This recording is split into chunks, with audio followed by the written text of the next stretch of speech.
This is VSiN, the sports betting network. The numbers told the story, they always do. It's one of those idiots who believe in analytics. This is a numbers game with Gil Alexander on VSiN.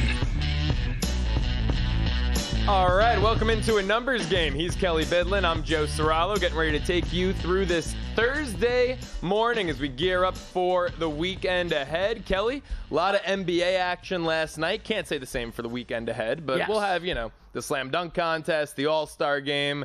Are you an all-star game better? This tells me a lot about someone's personality. It's a great question. All-star game better? No, not for the past few years. Have different formats once again this year, so I don't even really know if there's going to be good betting possibilities for that. Now, the three-point contest, I'll get involved with. You're going to be sitting there Saturday night eating a thing of Dominoes and just firing away three-point contest. Oh, come on. We can do better than Dominoes, man. Come on. I would hope. Unless you want to sponsor this show, Dominoes, then I love you. I think that's what my high school Saturday nights used to look like. Dominoes and firing away, three-point contest and dunk contest bets. Look, three-point contest, I'll usually pick two or three guys and then just and ride with that. Because I think there is, you could at least handicap that a little bit. You can look at stats from the season, wide open three-point attempts, who's shooting what, and it's a little bit more of a gut feel thing, and it's smaller bets. I'm not saying it's a huge, great betting opportunity, but it's one I like to get involved with, and then you watch the other nonsense that goes on. I mean, it also is about your only option Saturday night. If you're not a college hoops guy, I obviously am. Kelly, not so much. Yep. If you're not a college hoops guy, that might be your only option Saturday night to get some action out there. Might as well have been a three-point shootout at Madison Square Garden last night. Knicks, Hawks, overtime, and they don't call it undertime, guys. 149-148, the final there at MSG. I thought the Knicks early were going to run away with that one, Kelly. Yeah, and then Atlanta just lingered. Yeah, it was looking like that. And, man, it was so much, way too many games. Way too many games. We don't never need every team in action. Like, there was, you and I were joking about it. We'll get to it. I'm watching Thunder, end of Thunder game, and don't even realize this game is going like this at the end, where it's becoming a tie game and going to overtime. I have to switch it over for OT. But yeah, it's just a crazy high-scoring game. Knicks, Hawks. We expected it to be, a good one. We talked about that yesterday, and it was like, we both kind of lead Knicks, but I'm not laying the points with what we've seen Trey do in the Garden before. So yeah, great game. Knicks come out on top. Yeah, I was thinking Knicks would win. I was leaning Atlanta plus the 8 because of the spot for the Knicks traveling back from Indy and coming home, second leg of a back-to-back. One interesting trend that in the second half I think we need to start paying attention to, Knicks starters on the back end of a back-to-back, their numbers are through the roof, going over points numbers, Brunson averaging over 30, Cat averaging about 35, all in the second leg of a back-to-back. That's interesting. I actually thought you were going to maybe bring up that they were giving up more points just because those guys play so many minutes already. In this game they did, but no, they're scoring a ton in the second leg of a back-to-back, and it showed again. Brunson had 36 in the win. Karl Anthony Towns had 44, 10 boards, double-double. Josh Hart, 18, 10 boards, double-double. It was just, an offensive outburst for the Knicks coming off a game in Indy where I believe one of our guests yesterday made the great point, kind of an emotional game at the Pacers. Obviously, it's a regular season spot in early February, but still, given the history between the two teams, their rivalry in the playoffs, kind of an emotional spot. You could have seen this being a letdown, and it almost was in the second half, but collected themselves, got the win in OT. Yep. Yeah, I mean, honestly, two big games for the Knicks back-to-back with just the Eastern Conference and how it's shaping up. And yes, with what has happened with these teams and the Knicks before in the past. Now, Oklahoma City, you mentioned your best bet laying 13.5. That was pretty sweat-free, huh? Got there easily? Okay, I got 12.5, Joe, so it was really easy, okay? No, but no, it was one of those games, one of those classic bets of, okay, we say this all the time, but I'm sorry, I'm going to say it again. We all love to complain about the bad beats and close losses we have. Remember when you get lucky and get one home that you should not, had no business getting home. Thunder was that for me last night. The Miami Heat scored 8 points in the fourth quarter, and if you had team total under on Miami, you got there. If you had Oklahoma City laying the points, you got there. Ridiculous fourth quarter. I couldn't believe it. I was watching it. I was like, is this really going to have a chance? And they actually got home. So that was the good one for the evening. And I'll take that kind of luck every time, Joe. It's one of those. It's still lucky. You got to remember it. But it was kind of part of the handicap, as we knew the Heat were dealing with some illness flying around. They had multiple guys out because of it. I think no shocker when you get to the second half. They looked dead tired and especially in that fourth quarter, we're not able to do anything against this OKC team. And you did, to your credit. We were talking about two teams in this respect, Boston and Oklahoma City, and you pointed out that these two teams, because I had mentioned the Celtics game potentially playing the first half, they were laying 5 against San Antonio. That got there with ease. Full game got there as well.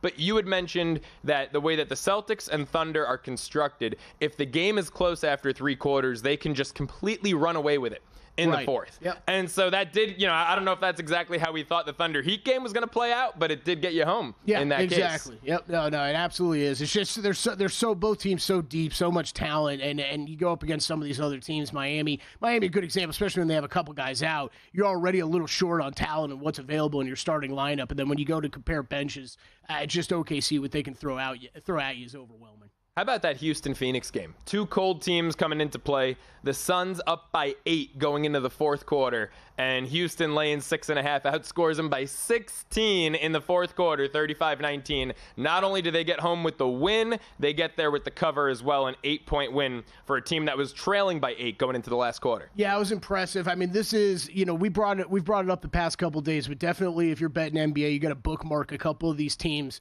to keep your eye on. It's easy for us to forget about things when we hit this All-Star break and we don't play basketball for almost a week. When we come back, it's bookmark things like where are the Phoenix Suns at? Where are the Dallas Mavericks at? Where are some of these teams at that, we had a lot of questions about, and honestly, I've been fading, the Suns and the Mavericks, and that, we go over to the Dallas Golden State game. Okay, Mavericks end up playing well and getting a W, and I honestly, Joe, I think that changed my mind a little bit about Mavs going forward with what they were able to do last night of just, outside of really one game, they've fought. They've at least fought in almost every one of these games so far without AD, without Luka, and it's been impressive. So I know I was talking about kind of looking at them as being a fade candidate for me going forward, but let's see what an All-Star break does. You get some time for these guys to recollect their thoughts. I think it's going back to Phoenix with Kevin Durant, all the trade rumors and everything going around. I'm sure that guy has not been a happy camper the past week or so. But okay, now you get a week to chill out, relax, recollect yourself, especially with the Phoenix Suns. We know how much talent they have. Can you actually put it together on the basketball court? It's a big question. So I think it's a couple of, bookmark these type of notes for when we get back to in action next week. It's funny that you beat me to the Kevin Durant stuff, because my next question I was going to ask you is how frustrated do you think that guy is right now? 42 minutes last night, which I feel like is uncharacteristically a dash high for him. 37 points, 5 boards, 9 assists, also uncharacteristically high for him. But listen to the rest of the starting 5 he's working with. Royce O'Neal, Nick Richards, Bol, Tyus Jones. Yeah. I mean, is that what he signed up for in Phoenix? Right, exactly. Yeah, exactly. So, yeah, it's these are the type of things we got to see how he. The problem is Durant is once he gets on the court, he's still Kevin Durant. It's right. Just, we'll see if anything more happens off the court. I mean, it couldn't save them in the fourth quarter, though. They went into that with an 8-point lead, end up squandering that lead and losing the game, not even covering. Golden State, Dallas, you mentioned that game. Do the Mavericks deserve more credit, or do the Warriors deserve more criticism after a game like that? Man, I think it's. I'll go a little bit of both, which I guess is the easy way out. Yeah, but Kelly's running for office. I'm going to go Dallas more credit, though. I'll give Dallas more credit. Way to step up and get a W here after everything that's happened the past couple weeks. I think Golden State, and we're going to talk about it next segment, but I think Golden State hosted the All-Star game. I think maybe that was the prime candidate, and I whiffed on this completely. I laid 5 and got out to 8, closed at 8 with Golden State, so a lot of people whiffed on this. I think Golden State's thinking about hosting an All-Star game in San Francisco and not really enjoying being on the road right now, and they need a week for them to get their team together here and go forward. Is it bad that I had no idea this weekend's All-Star game was in Golden State?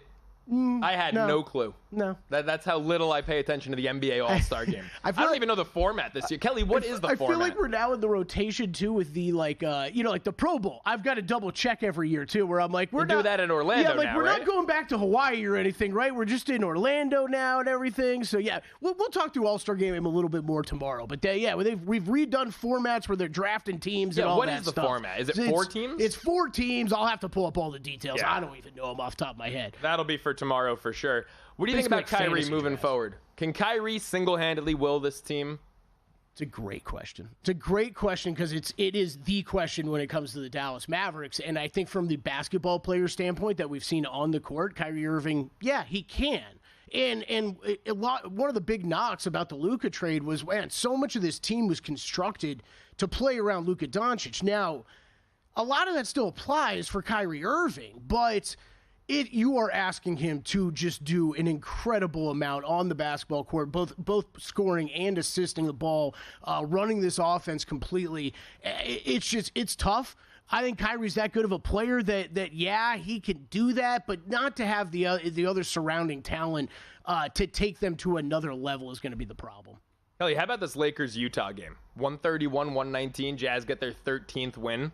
I mean, how concerned should you be? Obviously, Luka's minutes still restricted, only played 23. But if you're the Lakers, you expect to blow them out of the water, a team like Utah. How concerned should LA be? Yeah, and, I don't think a ton, except for I'll keep going back to it, the center position. My double-double didn't get home with Walker Kessler. I know, I was tracking that for you. Yeah, with Walker Kessler, but he was still a beast inside with 6 blocks. It's just these are the type of things that they're going to have. They're going to have some problems with some of the bigs that they go up against. As far as the Lakers' offense and Luka Doncic and all that, I'm not worried about that at all. Let's give it time. That will come together. It's just, do they have the right team makeup for this to go forward? I mean, this was not the plan. The plan was to add Mark Williams before the trade deadline and go forward with a real center in your lineup. They don't really have that right now. No, they're definitely lacking size down low. Folks, we've got a great rest of the show coming up. How about these guests we've got to round out hour number 1? More NBA talk with VSiN's own Zach Cohen coming up in about 20 minutes.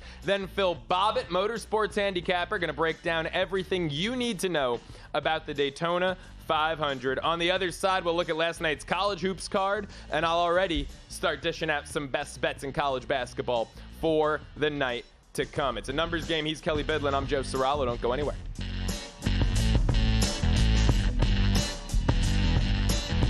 Time. There's nothing more valuable. It's what drives everyone to make the most of every moment. We celebrate living large in the now.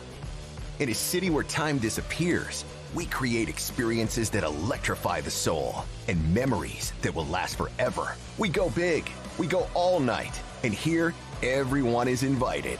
So get loose and get loud. This is Circa. You'll have the time of your life. So, Paulie, have you had a chance to read the VSiN Daily yet? Yeah, came in at 3 a.m. What's Bill doing up that late? Well, rumor has it starts off with a 12-hour meditation session. Then he just pours himself over film and live TV, really focusing and taking it all in. Bill's in with the biggest insiders, talking trade secrets, strategies, the whole nine, absorbing the info. And then and only then can the writing process begin.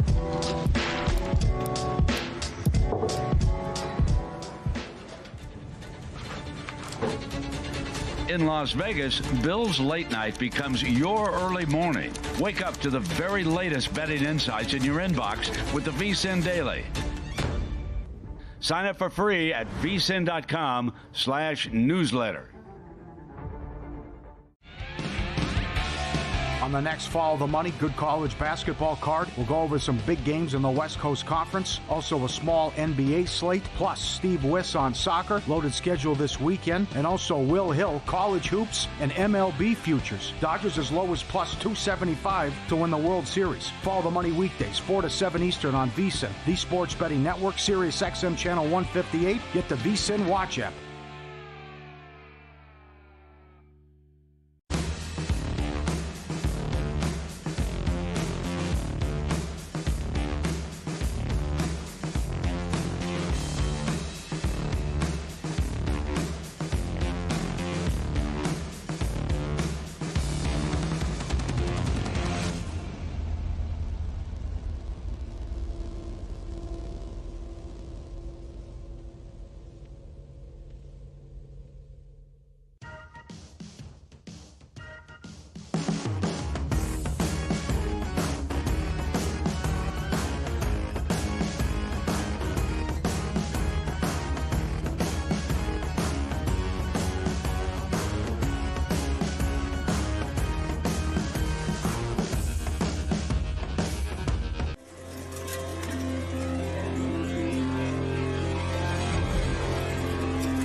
Game on VSiN, the Sports Betting Network. Numbers game continues. He's Kelly Bidlin. I'm Joe Serralo, taking you through this Thursday morning as the NBA winds down and we get ready for the All-Star break upcoming this weekend. A lot of great college hoops action going on this time of year. Split the difference last night with the best bets. Went 1-1, lost on St. John's. Great game between the Johnnies and Villanova. Got home on Drake at Illinois State. Kelly, is that incredible run of Missouri Valley teams covering on the road continues there? What's it up to? It's like 55-30, something obscene. Wow.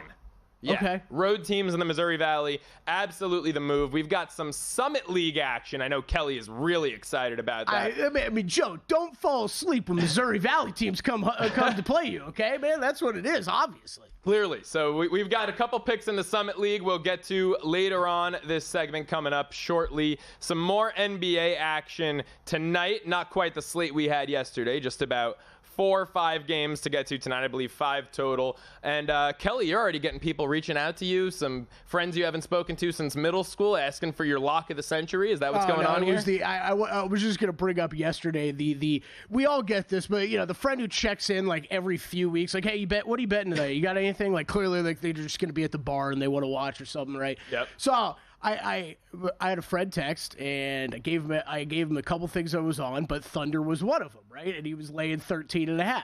And of course it's look, we always say, hey, judge us on what we do over a course of a season, not what we do in a day or a week or something like that, right? So of course I sent him Thunder and he got 13.5. They win by 14, right? So he's laid 13.5. In the third quarter, beginning of the third quarter, I get a text message of like, oh, great call on this one. He had the audacity to ask you for a pick, Joe. And the then audacity. You know what's funny? I got a message the other day on Instagram in my DMs, and I'm like, who is this? It looked like it was like some college lacrosse player. I'm like, why is this kid DMing me? And then he goes, yo, my mom was your guidance counselor in high school. Got any locks tonight? And I'm looking at the name, and frankly, I didn't recognize the name. And I'm thinking to myself, shoot, if your mom's guidance got me here, we've got some problems. If that's the guidance that I received, we've got some problems. I had to leave it unopened. Man, that's awesome. I was like, I'm not sending some kid who's got a lacrosse picture as his bio a lock of the night. I will say though that's I would believe that's a real person though, because that's one of those stories of like, how could you make that Could have up? said he was Uncle Ned's kid, and I wouldn't have known the difference. Like, who makes that up? Like nobody's like guidance counselor. Yes, that's what I'm going to say it was. I should have written back. My guidance counselor was a dude. I don't know what you're talking about. So, Kelly, 5 games on the slate coming up tonight. Golden State, Houston. Rockets laying the same number they were against Phoenix yesterday, 6.5. Not really a big travel spot for Golden. I mean, look, if you don't know Texas geography, folks, Dallas and Houston are not exactly next door to one another, but at least it's, an in-state spot for the Warriors here. You like them catching 6 and a hook? Bounce back? Man, it's I will be staying way away from this one. This game opened up. There are a couple lines tonight in the NBA that moved wild from where things opened up. This opened up as Houston a 1-point favorite yesterday. We are out to 6.5. It got all the way out to 7 when I was looking at stuff this morning. It's coming back to 6.5 now. Steph Curry already listed as questionable for a rest spot here tonight. I have a feeling we're not going to see Curry. I have a feeling we're not seeing Jimmy Butler. This would be the first back-to-back that Jimmy Butler's played in since joining the Golden State Warriors, still kind of ramping up. I think I'd be a little surprised if he goes tonight. Rockets got their own issues, Joe. This was one that I had circled early of like it'd be Warriors or nothing. I guess that would still be the case at number, but you can't do anything with this until we know what the injury situation is. I mean, if there's no Steph, no Jimmy, if that's being baked into this 5-point movement, I'd have to lean Houston. No? Yeah, but Houston's got their own injuries going on, too. So this is, final night before the All-Star break, folks. Just fair warning, if you are betting, I would go lighter. Good night to keep your hands in your pockets, potentially. Yeah, make sure you know exactly what's going on with some of these teams before you bet them. We just talked about Golden State and Dallas. How about Miami and Dallas? Yeah, this is one... This is one, too. Heat at Mavericks here tonight. Heat's still dealing with this illness. I mean, multiple guys out sick last night. Now you're talking about a back-to-back situation. We saw them kind of die in the fourth quarter there. So, it would be Mavs or nothing. It's going to be a pass for me, although I am considering going back to maybe looking at a Bam double-double or something like that. Take advantage of Dallas's deficiency down low. Correct, absolutely. And Bam Adebayo, he still looked pretty good last night. It's just, you never know how this stuff spreads around the locker room. We talked to Mike Pritchard record before the Super Bowl, and they kind of asked him about, we were talking about Jalen Carter being sick, and kind of asked him, hey, do we, as bettors, do we make too big of a deal about this, or not big enough of a deal when there's an illness going around a locker room? He's like, probably not big enough of a deal. It is. Teams exercise a ton of caution with trying to separate players, keep themselves away from each other. But, NBA locker room, it's smaller. These guys are around each other more at shoot around and stuff like that. So it always concerns me. So it would be Mavericks or nothing for me tonight. It would probably be nothing, but I will be looking at some band props. Yeah, obviously now all these teams in action tonight since the whole league played yesterday are working the second leg of a back-to-back. Oklahoma City, one of the better teams in the league, 6-4 against the number with no rest. Would you go back to the Thunder? Yeah, so this is another crazy line movement game tonight. This opened Oklahoma City 4.5. We're out to 7.5, 8 on this game now. This one, I am in on the total. Opened up at 219.5. I bet the over in this game. Don't get me wrong; these are two very good defensive teams in Oklahoma City and Minnesota. I mean, Oklahoma City is the number one rated defense in the league. But as long as we're getting Anthony Edwards and SGA playing tonight, I was shocked to see this number as low as it was. It's gone up to about 222. You'll find 221.5s out there. I think it's still bettable over. You're talking about since January 10, Oklahoma City first in offensive rating with 120 points scored per 100 possessions. Minnesota's sixth in that time. Really not that far behind them. Yes, they got good defenses. Maybe not the best matchups, if you want to say that, for both of these teams from an offensive standpoint. But both these teams have been cruising to the over, too. We talked about some of these trends yesterday, Joe. 14 of the last 18 for OKC have gone over.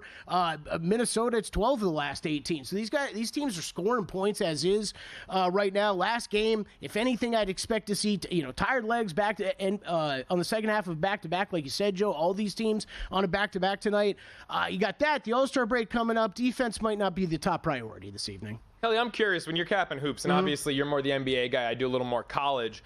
How much do you factor in revenge? Does it differ to you between college and the NBA, or do you think that there is something to be said for a revenge spot? Say you play a team 2 weeks ago, they beat you by 15. Yeah. You're going to look to back maybe the team that's coming off the loss? I think it's always a factor. I think it's a bigger factor in college basketball than it is in the NBA. But, like we brought up that Chicago-Detroit trend the other day, right? And it's those ones stick out to me. When you've lost 17 of 20 against a team, I mean, that's going back years. Some of those play, like you're Cade Cunningham in your third year, that you've thought about that for a few years now. This division team that you keep losing to gives you a little extra motivation, I would think. Now, obviously, they split in Chicago these past two nights. But, yeah, when I see stuff like that, it definitely jumps out to me. And, yeah, well, I think when you get big teams like this, OKC, Minnesota, we know they're two of the bigger teams in the Western, better teams in the Western Conference. Yeah, stuff they remember from playoff series and stuff like that carry over to the next year. I think just be a little careful with it. I think some of that stuff, if you're doing revenge from the playoffs, you're looking at it beginning of the season a little bit more than later in the season. Well, Kelly, the reason I ask is because we're looking at tonight's college hoops slate, and I had a couple games circled over in the Summit League. The South Dakota Coyotes. I know you're a big South Dakota Coyotes fan. They're coming off a loss 2 weeks ago to University of Missouri, Kansas City. They lost by 15 at Kansas City in that game. Now they return home. They're laying 1.5 points on their home court, and to me, this is a great spot to take South Dakota. One of the fastest teams in the country in terms of pace of play. They get up over 62 shots per game. It's top 25 in the nation, and at nearly 86 points per game, it's the highest scoring offense in the conference. Kansas City, about 12 points per game behind South Dakota, only about 74 per contest. Now, these teams are polar opposite, right? South Dakota, really fast-paced. They get up shots in bunches and absolute total volume. Kansas City, much slower pace. They'll get you on the glass, and they're much more of a defensive-oriented team. But South Dakota's won 5 of 7. They've covered 4 of 7, and as home favorites, 4-2-1 against the number. Kansas City's lost 8 of their last 9 outright. The only win in the last 9 was that win on their home court against South Dakota. So I love the revenge spot for the Coyotes here. Hey, look at that mascot, though. How do you go up against that fighting kangaroo, man? Wow. The Kansas City Roos. That's what they call them, the Roos. Go Roos. I could not have told you that there was a South Dakota Coyotes. I know the Jackrabbits. I know South Dakota State. And that's my other play.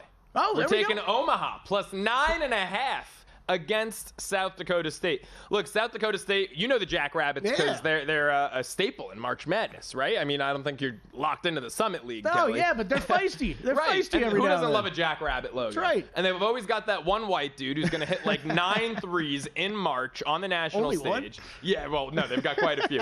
But the thing with the South Dakota State team, the reason I'm taking Omaha, these Jackrabbits don't put up threes in volume the way that they do. They've usually got one guy who can hit 9 on any given night. As a team, they're only averaging 9 made threes per game, just 13 made free throws. That's the low mark in the entire conference. Omaha, one of the best ATS teams, forget in the Summit League, in the entire nation this year. They've also won 12 of 13. They're 9-3 against the number over that span. We'll dive more into the specifics with Omaha, but 9.5, I love that number. Get to the counter now. More NBA with Zach Cohen after the break. He's Kelly Bidlin. I'm Joe Serralo. It's a numbers game.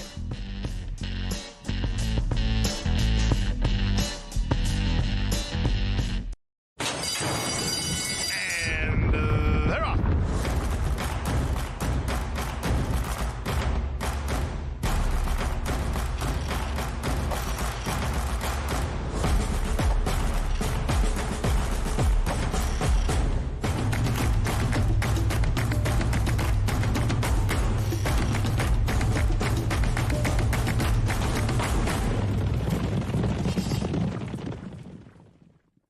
Elevate your sports betting game with VSiN's exclusive betting splits.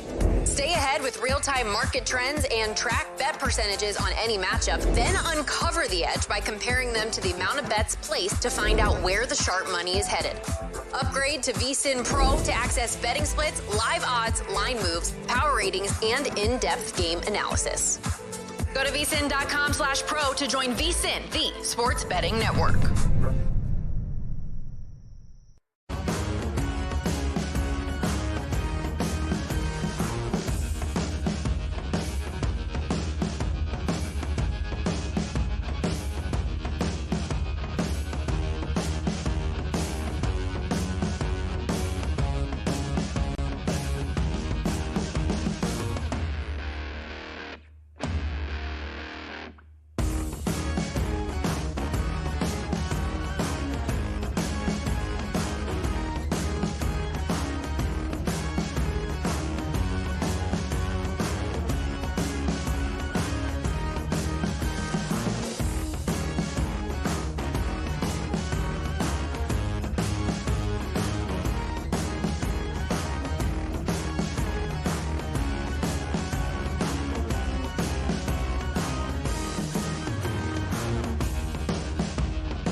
This is VSiN, the Sports Betting Network.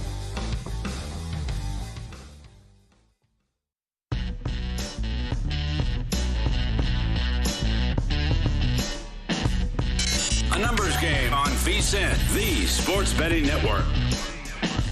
The numbers game continues here on VSiN with me, Joe Serralo, alongside Kelly Bidlin, as usual. And I'm excited to take you folks to the progressive guest line here. Welcome in VSiN's senior editor. Catch him on Twitter at BettingOnX, our friend Zach Cohen, ahead of tonight's NBA slate. Zach, how you doing? 5 games to get to. I'm excited to get your take on this Miami-Dallas contest. Yeah, I'm looking forward to it. I'm also looking forward to the break. Some time away from it could be good. But I like the Heat tonight. It's really hard to play this slate. As we were talking about off the air, there are not any injury reports up right now. We don't know who's going to be playing. Pretty much every team played last night. So we're going to see a lot of injury reports that are filled with players that aren't going to be playing. Teams want to take advantage of these extra weeks of rest. So I do like Miami, though. I just think the Dallas center position is a mess right now. I know that they won last night. I actually gave them out to beat the Warriors on prime time, but man, they have a guy named Kyler Kelly sitting on their bench right now. I'm not even sure if he's employed by the team. He's just kind of sitting there on the bench, and they just don't have a center right now. It's kind of Omax Prosper, a 6'7" wing playing some center. Kessler Edwards doing the same. This Heat team, with Bam Adebayo and Kelly Ware are just going to be a little bit too overwhelming for them around the basket. And I know that they won last night against the Warriors, but that took Clay and Kyrie combining to shoot 12 for 24 from 3.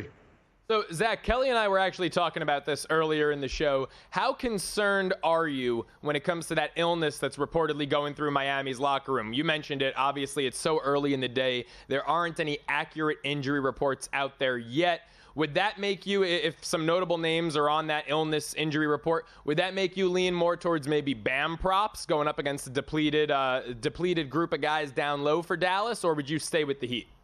Yeah, so that really only impacted how big I'm going to be playing this game. Like, I think I would have put a 2-unit play on Miami if not for the illnesses. But they did have most of their important players last night. I think we're going to see them again tonight. Those things can carry pretty fast throughout a locker room, so I'm a little bit nervous about that. But I just really like the size advantage that the Heat have. And it's one thing, if it's, just 2 big guys like you have in Cleveland and, maybe they're a little bit slower in the foot. But Bam can guard all those wings on Dallas, especially considering a lot of them can't really shoot. So I just think it's a really interesting matchup, and I do think that Spo is going to figure out a way for them to get the job done. But I do think that Bam player props is something to consider. I was looking into that myself. Yeah, I think that's how I'm going to be attacking this game tonight, Zach. I'm just going to leave this pretty open-ended. Any betting advice for people on the final day before the All-Star break? We've seen, this Oklahoma City line move up about 4 points from where it opened. We've seen this Rockets line move up about 5.5 points from where it opened last night. Just overall advice for people on the final day before the All-Star break.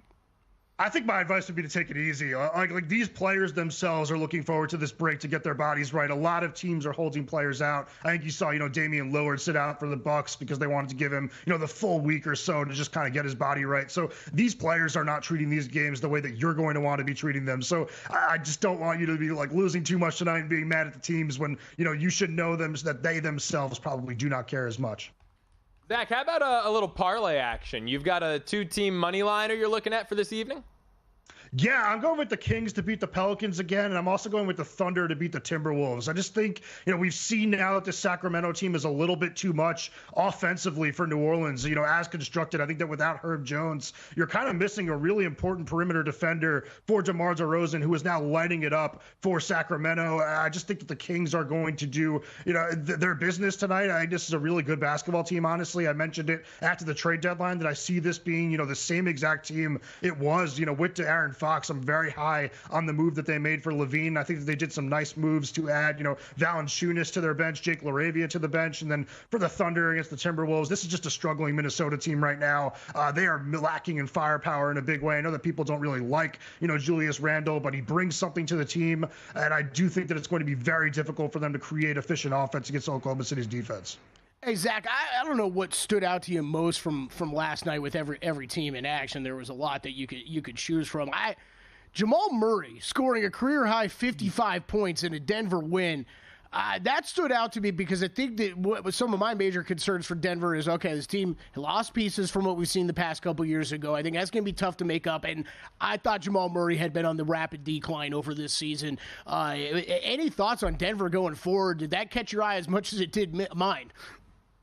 Yeah, absolutely. Honestly, he looked completely cooked in the first month of the season, and he has come back, storming back. It looks very, very healthy. That performance definitely alleviated some concerns for Denver. Obviously, it's a team you still have to take very seriously. With Nikola Jokic out there, they're always going to be a threat to win a playoff series. But the question was, does he have enough help? And seeing Murray looking back like the guy that he was, the last few seasons is definitely big. Now you kind of look the rest of the season and hope, that Aaron Gordon gets a little bit healthier, because if he does, then they are going to be a team, to reckon with in the Western Conference. I think that, the Russell Westbrook move has paid off in a big way. Honestly, seeing Kentavious Caldwell-Pope struggling the way he has in Orlando almost makes it look like that move was, absolutely correct, letting him go out the door, bringing in Russ for cheaper. So it's definitely a team to be monitoring the rest of the season, not just for Murray, though. I would say that we need to see Gordon looking back to the player he was when they won the finals.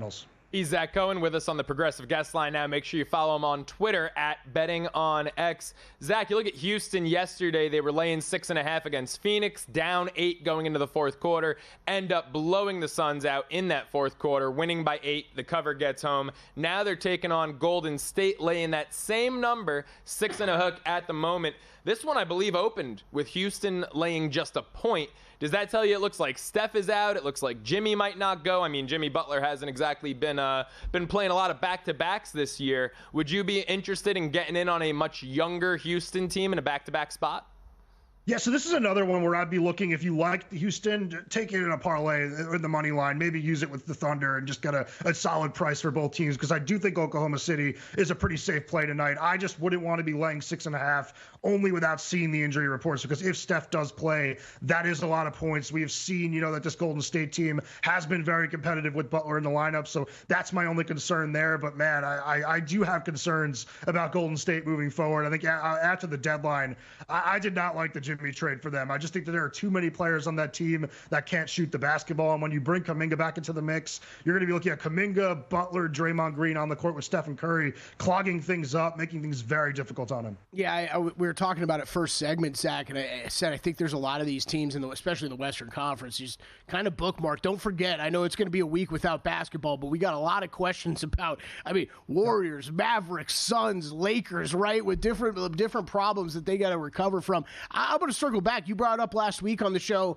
being high on San Antonio. You kind of got me excited about it too. Just thoughts after the past few games where they haven't really looked as impressive. You still digging some Spurs bets here?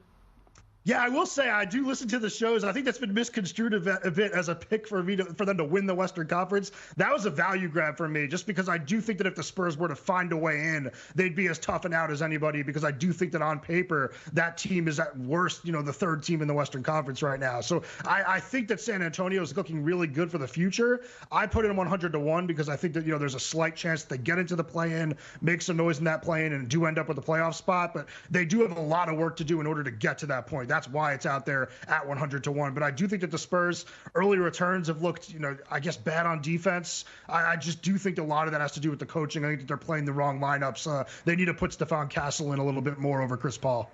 Zach, I'm not really the biggest NBA bettor, but one thing I've had success doing the last 2 years is attacking the futures market at the All-Star break, because it's not the halfway point. It's really more like the three-quarters way mark. And you can really assess, you get a good feel of who these teams are. You can really assess, I feel like, the win totals well when they take that break. Do you have any futures either in pocket or that you're going to add to your portfolio now as these teams take a little break and we reassess down the home stretch here? Yeah, I think I mentioned it before, but I do like the Kings a lot moving forward. I'd be looking at in-season win total overs on them. I just thought that moving Fox out, it looks a lot bigger on paper than it really was, because Malik Monk is such a good player that sliding him to the point guard position and bringing in Zach LaVine, a borderline all-star himself, it's not that big of a downgrade in terms of talent. And then they added pieces to the bench that are just so productive in Valanciunas and LaRavia that I just think that the Sacramento team is being viewed as a team that kind of dumped, a star, and that that comes with being labeled a seller, but I don't think that they got any worse. So I'd be looking at the Kings over on the win total. Hey, Zach Gill's not here, so I got to ask you, any tennis in action today for you? Yes, I have two plays that I really like. One of them is Riley Opelka money line against Brandon Nakashima in Delray Beach. You should be able to find that at -125. Opelka has won this tournament before, has been a runner-up also. Nakashima is a player that very much struggles with big, powerful servers. Opelka might have the best serve on tour, so I think this is going to be a very big, power matchup, but it's one that favors Opelka in conditions that he really likes. And then in Buenos Aires, I like Mariano Navone +1.5 sets against Holger Rune.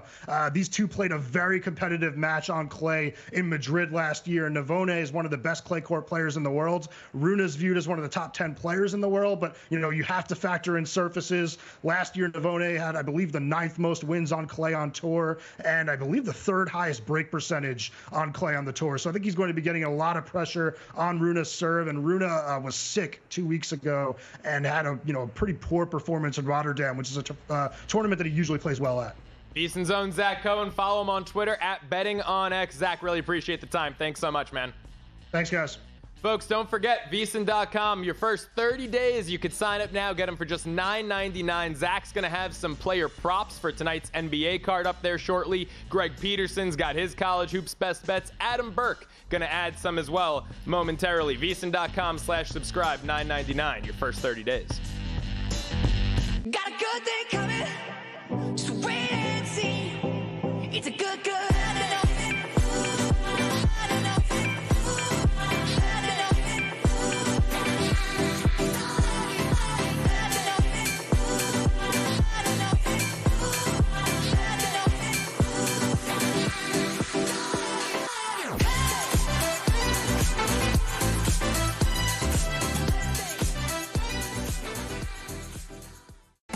Sports betting game with VSiN's exclusive betting splits. Stay ahead with real-time market trends and track bet percentages on any matchup, then uncover the edge by comparing them to the amount of bets placed to find out where the sharp money is headed.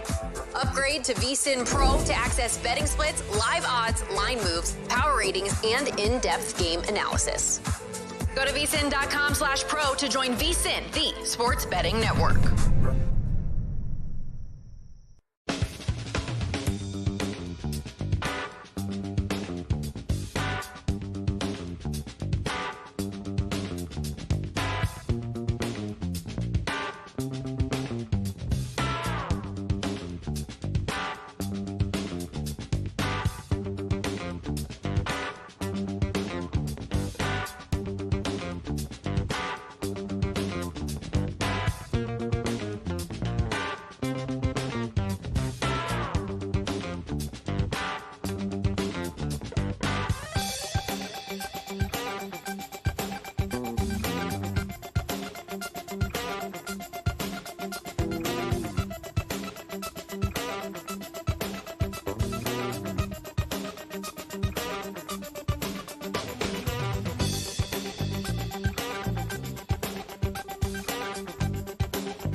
A numbers game on VSiN, the sports betting network.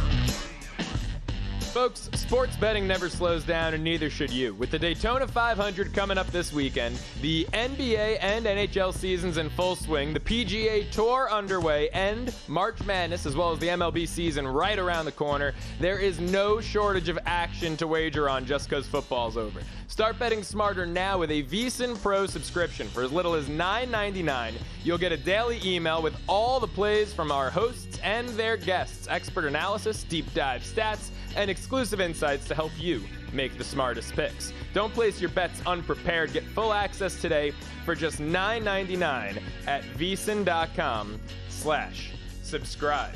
We welcome you back into a numbers game. I'm Joe Serralo alongside Kelly Bidlin, and getting ready to take you back to the progressive guest line with that Daytona 500 just days away. Who better to break it down with than our friend Phil Bobbitt, motorsports handicapper from over at CBS Sportsline. Make sure you follow him on Twitter at SpeedwaySteve2. Phil, how are you today? Thanks for hopping on, man.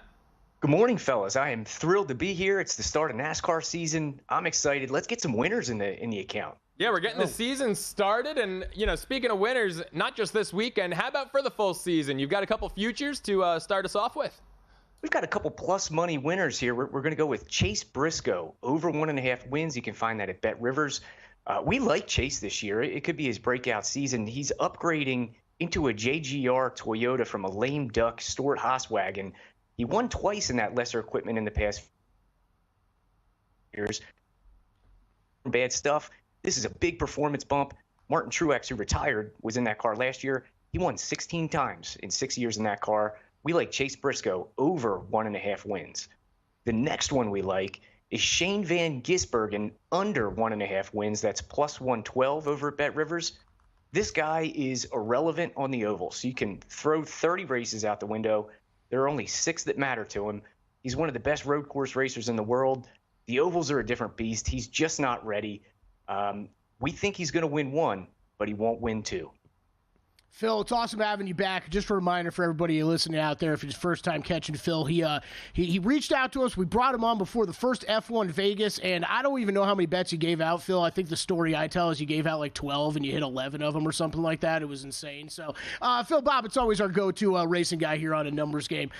So, look, I need you to break this down. We got Daytona 500. We know it's huge this weekend. We brought you on today, though, because we've got the duels going tonight, right? This is going to help set up the order for Sunday. Walk us through all that and then your bets for tonight. Sure. Qualifying was last night, and that set the front row. Then these duels, there's 2 60-lap races. They're like little sprints, and they'll set the qualifying order for 3 through 40. So there's 2 of those races tonight. The first one, we like a little sprinkle on Austin Dillon at 22-1. The guy's an absolute knucklehead. So just so you know what you're getting into here, the price is probably right. But he did win the 2018 Daytona 500. He also won at Daytona in the spring of 2022. He's got RCR power under the hood. They always bring good equipment to these super speedway tracks. 22-1 has some value, so sprinkle that. We like the Duel 2 a little bit better, though. There's a lot of strong Fords in the field. They should control the race. We will see a green flag pit stop. So the Chevys will be at a bit of a disadvantage. They only have Alex Bowman, Kyle Larson, Shane Van Gisbergen, and Daniel Suarez in the field. So the Fords have a lot more numbers to work with, which is huge. So we like Austin Cindric at 10-1 at Caesars, Chris Buescher 11-1 at DraftKings, Noah Gragson 25-1 at DraftKings. You can Dutch those together in an equal manner and get plus 370 for the trio of those guys. Those are all strong Fords, and we'd like them to get it done tonight in duel number 2. So, Phil, you're talking to me about the strong Fords in this field. I just learned yesterday for the first time that in golf you can bet on the top golfer of a certain country, a certain nationality. That was news to me. Now I'm learning you can bet on a top car based on manufacturer. So you're talking about all these Fords. Do you have a play for the top Ford this weekend? I do. The top Ford, we're going a little bit further down the board here, 16-1. We're taking Noah Gragson. We like Noah a lot, and we talked about him on a numbers game before. He's the kind of guy that if he wins, he's going to climb the fence and just slam a beer. So he's our kind of guy. Noah is also stepping out of that Stewart-Haas wagon from last year, so it was kind of a middling car. into a front row motorsports car, which is excellent at these super speedways. He has led at Daytona before last year. He led in Talladega as well last year. He's a really, really good super speedway driver. He started 37th in 2022, finished 9th. He started 38th last year. And then he finished 9th. He finished 3rd in 2022. So we like Noah to get out front, lead the Fords. Maybe he gets it done. He's also plus 240 for a top 10. Yeah, top 10 and the top Ford for Phil on that one. Phil, I'm gonna tee you up on this one, man. You got 5 outright bets, it looks like, for the Daytona 500. About plenty of other bets, top 10s, matchups, everything. Just talk us through your outright bets and anything else on the board you want to hit on. Sure thing. So the Daytona 500, I wish it was a little bit more predictable, but it's the first race of the year. Everybody's excited. You're probably going to watch it with your buddies. So we want to get a portfolio of guys. That way you have somebody standing at the end, because there's inevitably a huge wreck. Somebody will make a mistake and take out half the field. So you got to have lots of bullets in the gun. So we're going to take Chase Elliott. There's a rogue 18-1 at BetMGM right now. We're taking his teammate William Byron at 20-1 at FanDuel. Alex Bowman 35-1 at DraftKings. Justin Haley. That's a name that you might not know, but he won a rain-delayed super speedway race before. And he's 55-1 at DraftKings. And then we're also taking Front Row Motorsports. That's a trio of Zane Smith, Todd Gilliland, and our guy Noah Gragson. You can Dutch all those guys together and get plus 360. That way you're at least going to have somebody in the fight, because these super speedway races are just so hard to get a winner home. We think this is the best way to do it. A little scatter shot for the outright winners. I like it. Now, Phil, talk to us about positionals. You've got a plus money positional prop here. How do you go about capping those, and what's your favorite one for the Daytona? All right, so our favorite one, and we like this a lot, it's Martin Truex under 19.5. So we need him to finish 19th or better. It's plus 130 at Caesars. They hung this morning, so that's a current number. But he's a retired guy. This is his first week of retirement, and he's spending it in a race car.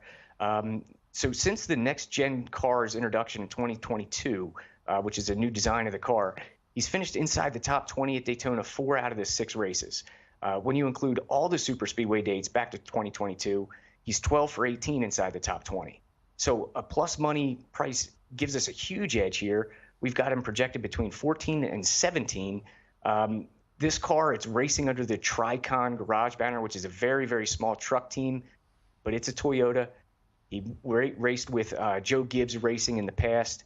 This is a Joe Gibbs prepared car.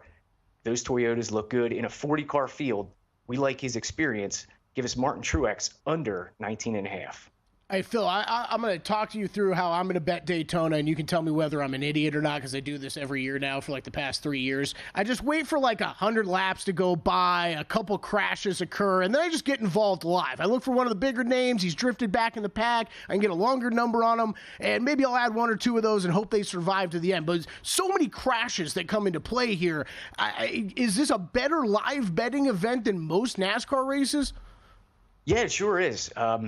In fact, like even the first 100 laps don't matter. These guys are going to be saving fuel for the majority of it. So it's going to look cool on TV, but they're not going full out until very late in the race here. So that brings us to another prop. I like the lap 190 leader to win the race. Yes, plus 400 at Caesars. This will make sure you have a dog in the fight, Kelly.